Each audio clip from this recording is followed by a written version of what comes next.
Hi viewers, இன்றைக்கி நம்ம பார்க்க போகிறது புளிக்குழம்பு. அதுக்கு தேவையான பொருட்கள் என்னென்னு பார்க்கலாம்.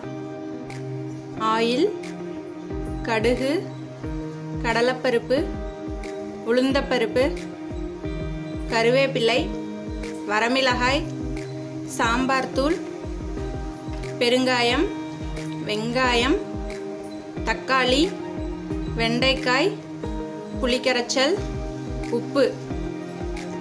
எண்ணெய் சூடானதும் கடுகு போடுறோம்.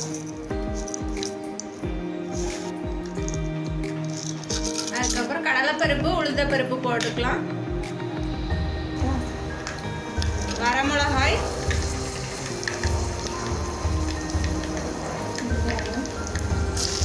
வெங்காயம்,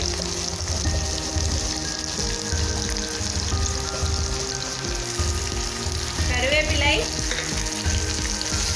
தக்காளி, வெண்டைக்காய், புளித்தண்ணி, சாம்பார் பொடி, பெருங்காயம் ரெண்டையும் சேர்த்திக்கலாம். உப்பு தேவைக்கேற்ப. கொஞ்சம் தண்ணி சேர்த்துக்கோங்க, அப்போதான் காய் நல்லா வேகும். கொஞ்சம் சுகர். குக்கரில் போட்டு ஒரு 3 விசில் விட்டுக்கோங்க. பாருங்க, இன்னும் கொஞ்சம் தண்ணி இருக்குது, லைட்டாக சுண்டிட்டும். அதுக்கப்புறம் ஆஃப் பண்ணிக்கலாம்.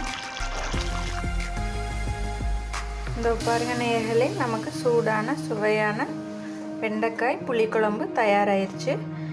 எங்கள் வீடியோ பிடிச்சிருந்தா லைக் அண்ட் சப்ஸ்கிரைப் பண்ணுங்கள். தேங்க்ஸ் ஃபார் வாட்சிங்.